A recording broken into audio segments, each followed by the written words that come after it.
자, 이제 본격적인 강의죠. 교육 현실에 대해서 우리 한번 살펴보려고 해요. 여러분, 학교는 어때야 될까요? 우리 아이들이 가장 많이 있는 학교라고 하는 공간이 행복하고 즐거운 학교여야 되겠죠. 예전에 어떤 분이 이런 말씀하시더라고요. 최상의 아동 복지는 뭘까요? 이랬을 때 아이가 행복한 곳에서 행복한 곳으로 이동하는 것이라고 하는데 전 참 그게 마음에 많이 와닿았어요.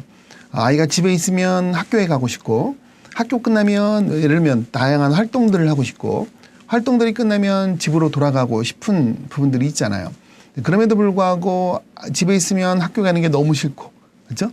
학교 끝나면 또 학원이니 지역아동센터니 여러 가지 부분에 가는 것이 너무 싫고, 그다음에 그것이 끝난 다음에 집에 가는 건 더 싫고, 아무도 없는 집에 가서 정말 일회용이 아니라 햇반이니 이런 거 간단하게 먹으려고 하다 보니까 너무 외롭고 쓸쓸해서 이렇게 힘들어하는 상황들이 놓여진다면 너무 힘들잖아요. 그죠?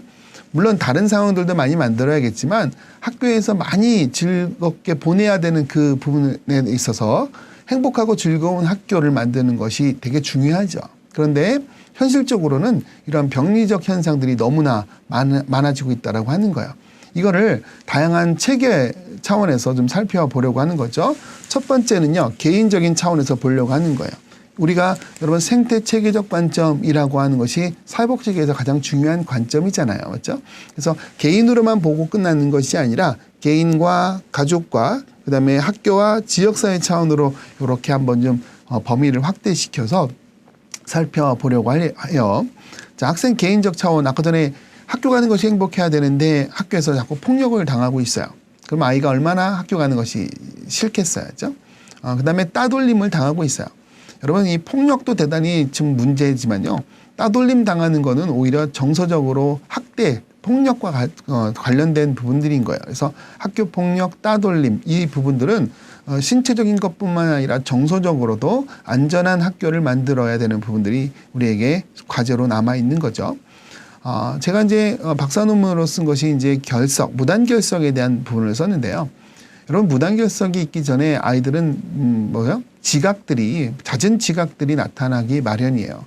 아이들이 왜 지각을 할까요? 자, 지각을 한다라고 하는 것은 돌봐줄 부모들이 무관심하다라고 하는 것들을 나름대로 증명해 주고 있는 거라는 거예요.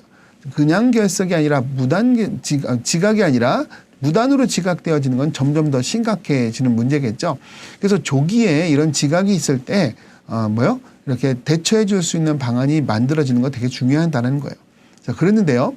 지각을 하다 보면 이제 뭐가 문제가 생겨져요? 그러니까 자꾸 부모에게도 얘기하겠죠? 그러니까 부모가 얘기하니까 어떻게 되겠어요? 이제 부모를 결석을, 완전 결석뿐만 아니라 이제는, 가출까지. 자, 이제 결석으로 끝나는 것이 아니라 이 부분이 가출로까지. 그래서 이제 가출하고 난 다음에 이제 그나마 계획한 다음에 가출한다. 이러면 나름대로 의미가 있을 수 있어요. 의미? 이상하긴 한데.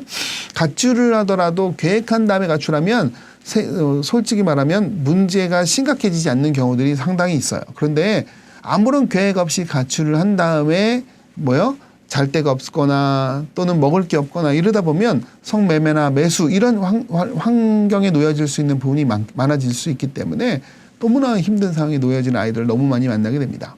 아무튼 이런 지각이나 결석이나 가출이나 이런 여러 가지 문제들이 아이들을 너무나 힘들게 한다라고 하는 거죠.